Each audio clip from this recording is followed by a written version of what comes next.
All right, so today we're going to be doing question 238, product of an array except itself. So within this question, it says, given integer array nums, return an array answer such that answer at index I is equal to the product of all elements of nums except for nums at index I.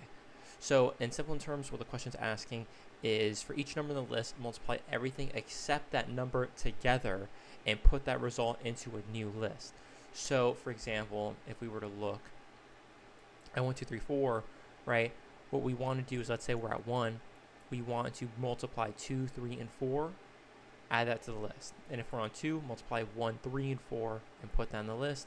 If we're on 3, 1, 2, and 4, put that on the list. And if we're on 4, then 1, 2, and 3, and put the result in the list, right? So you see, no matter where we're at, we're basically multiplying everything else besides the number or iteration that we're on and adding it to the output. However, the tricky part about this question is it says you must write this algorithm in O of n time without using division operations. So the hard push method would be to basically do what we just said and look at the entirety of nums and kind of like save that value.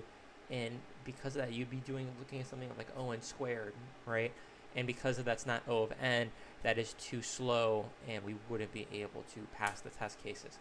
So we need to figure out a more creative solution to reach a faster result. And the way we're going to do that is by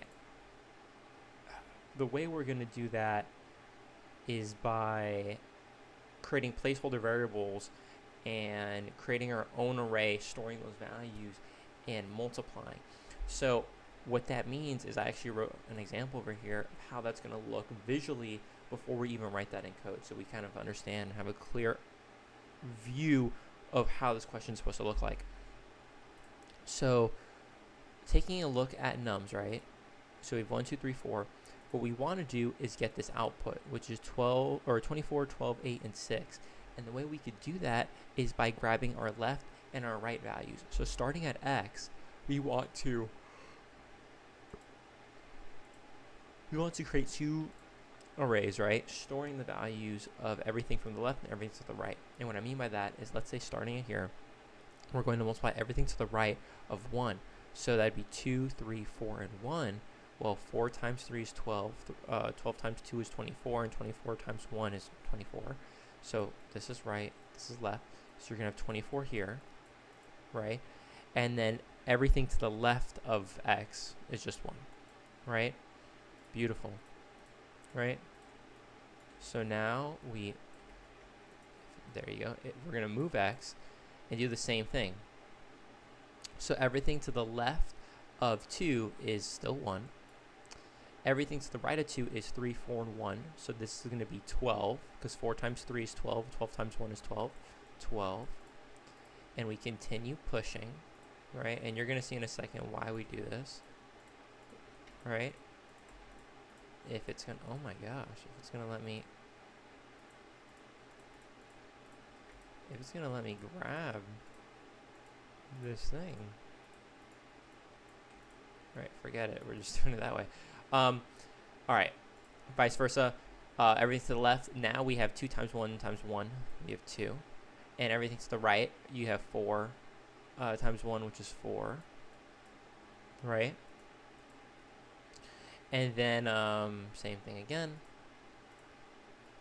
Here you go. Right? And then everything to the left, you have 3 times 2 is 6. 6 times 1 is 6. 6. And everything to the right of 4 is just 1. And now as you have your left and right, what you're going to do is actually multiply everything downwards. So 6 times 1 is 6. 2 times 4 is 8. Right? 12 times 1 is 12. And 24 times 1 is 24. And this is basically what you're going to get. Put this in an array. Let's go back to the question. 24, 12, 8, and 6. 24, 12, 8, and 6. All right. So now we understand that the method that we just did clearly works and gives you the answer or output that you need to get. Beautiful. Now as we understand how this is going to look, what we need to do to reach this outcome, how are we going to write that in code? Well, like I mentioned, we do need a left and a right value. So we're going to create a value, two of them actually, for left and right. We'll just call them left underscore molt and right underscore molt, and we're going to set these equal to 1. These 1s are going to represent the values outside of the boxes. We do this so we can loop through the entirety of left and right. So these are going to be our value of 1 outside of loop. Beautiful.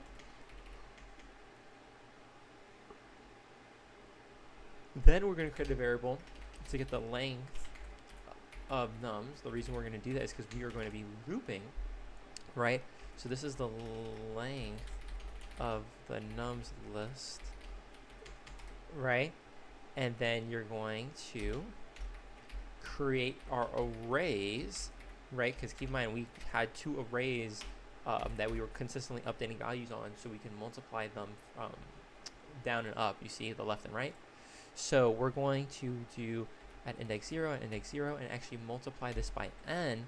And what this is going to do is basically just create a blank canvas for both of these, and I'll even draw it out for you so you know what that's going to look like.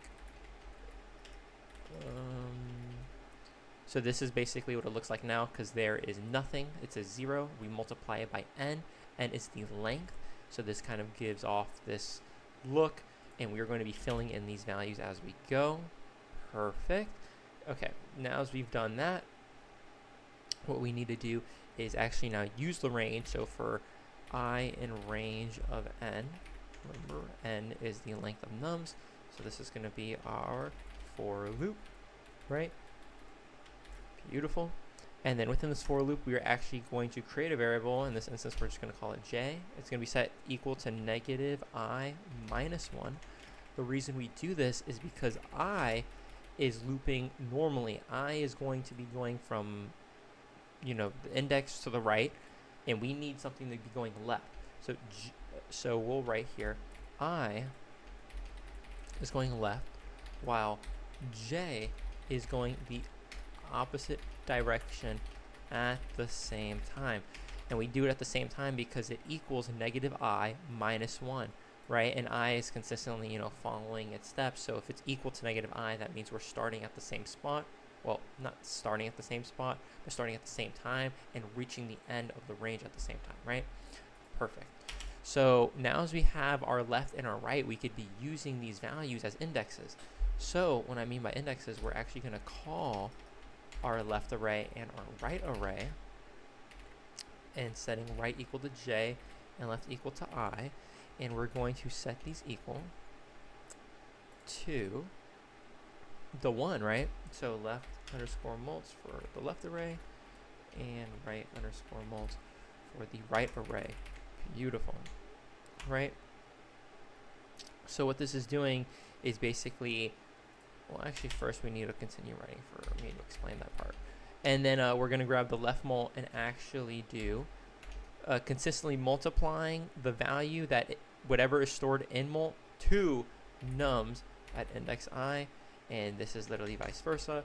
Right underscore mult equals multiply equals, so consistently multiplying the main value to nums at index j, right? So now you can kind of see how we kind of set this equal to mult, and we are consistently updating mult to the I, or nums at index I or nums at index j multiplied. So what this is doing is consistently multiplying the values from the left of us, right, and to the right of us, to whatever it may be equal to, and adding that into the list. So now left and right array are going to be full with the values that it's going to have. So to see how that looks, left array is going to look like how we wrote it earlier, which is 1, 1, 2, 6, I believe. 1, 1, 2, 6, yes. And then this is going to be 24, 12, 4, and 1, right? So now as you have these values, all you need to do is just multiply them with each other. Remember how we did. We had our left and our right. 24 times 1 is 24, 12 times 1 is 12, 4 times 2 is 8, and 6 times 1 is 6. And this little segment was our answer right here, right? So this was our answer, and we just need to loop through these values and then multiply. So we could do that simply by actually just creating a return statement, and actually within the return statement putting a list, because keep in mind the output is in a list, and we are going to do left times right, and we're going to put a for loop in here for left and right in zip, and then we're going to put left array and right array, and this should work. Let me give it a run before I start yapping. Yes, let's submit it to check test cases.